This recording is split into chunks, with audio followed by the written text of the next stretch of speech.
नमस्कार दोस्तों, राधे राधे, जय माता की। स्वागत है आपका आपके चैनल धार्मिक उपाय में। इस वीडियो में आप सुनेंगे शिव महापुराण की अर्थात शिव पुराण की कथा का पहला अध्याय।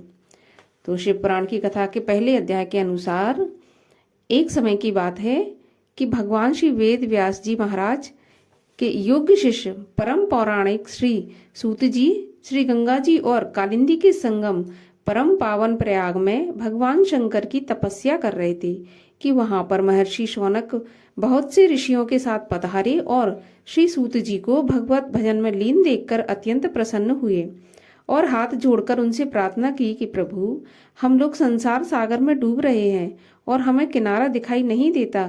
सौभाग्य से हम आज इधर आपके चरणों के दर्शन के लिए आ निकले हैं।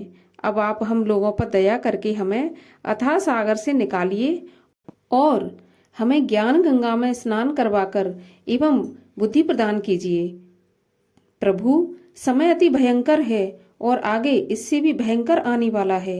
हे मुनीश्वर, जान पड़ता है कि आने वाले समय में प्राणी घोर पापी होंगे, अपने सत्य सनातन धर्म को छोड़कर निंदित धर्मों को अपना कर एकदम निंदा का पात्र बन जाएंगे।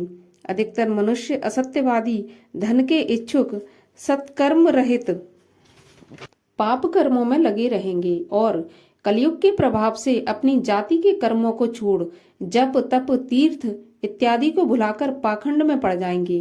उनसे यम नियम तथा संयम कुछ भी नहीं हो सकेगा। अज्ञानता में पड़कर इंद्रियों के दास बनकर व्यभिचारी आदि कुकर्मों में पड़कर पाप नाम से पीड़ित हो जाएंगे। सत्य को त्याग कर और झूठ को अपनाकर प्रेम और प्यार को त्याग कर शत्रुता को अपनाएंगे। वर्ण व्यवस्था नष्ट हो जाएगी। ब्राह्मण अपनी जाति के कर्मों को अपना लेंगे।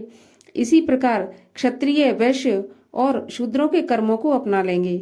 इसी प्रकार क्षत्रिय भी अपने कर्मों से गिर जाएंगे। वैश्य वर्ण भी यही दशा करेंगे। शूद्र ब्राह्मण क्षत्रिय और वैश्य बनने का दावा करेंगे।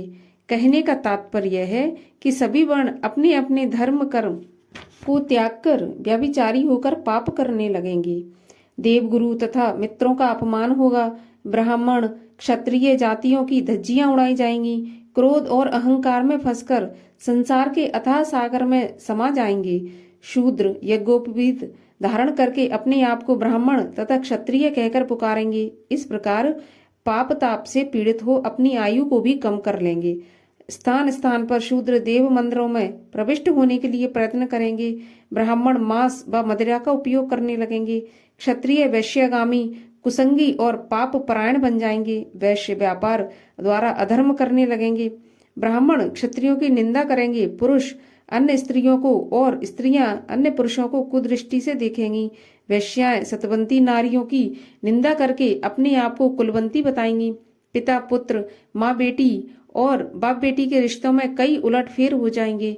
पिता पुत्री की और पुत्र पिता की निंदा करेगा। जगह जगह पर माता पिता और गुरुजनों की निंदा होगी। जप तप और शील एकदम नष्ट हो जाएंगे। पुरुष स्त्रियों को केवल भोग विलास की सामग्री समझने लगेंगे। ब्राह्मण केवल यज्ञोपवीत से ब्राह्मण बनेंगे। चतुर व्यक्ति अपने दंभ व पाखंड से पूजे जाने लगेंगे। बालों को संवारना ही श्रृंगार होगा। पाप कर्म करके अपने परिवार का पालन करने वाला ही धनवान तथा बुद्धिमान समझा जाएगा। तीर्थ यात्रा करना पाप माना जाएगा। इस कली काल में सभी लोग धर्म के विरुद्ध चलने लगेंगे। लोभ तथा मोह का राज्य होगा। सज्जन दुष्ट और दुष्ट सज्जन समझा जाएगा। प्रभु, कलयुग के जीव किस प्रकार सद्गति को प्राप्त होंगे भगवान?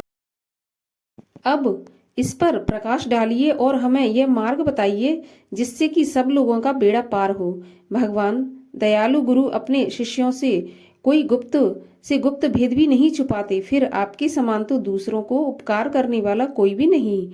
आप भगवान श्री वेद व्यास जी महाराज के प्रिय शिष्य हैं। आपने उनसे सभी पुराणों को प्राप्त किया है। अतएव आप हमारी प्रार्थना स्वीकार करके हमारे हृदय का मोह दूर कीजिए। इसके साथ शिव महापुराण के प्रथम अध्याय की कथा समाप्त होती है और मैं मिलती हूँ आपसे अगले वीडियो में। तब तक के लिए राधे राधे, जय माता की।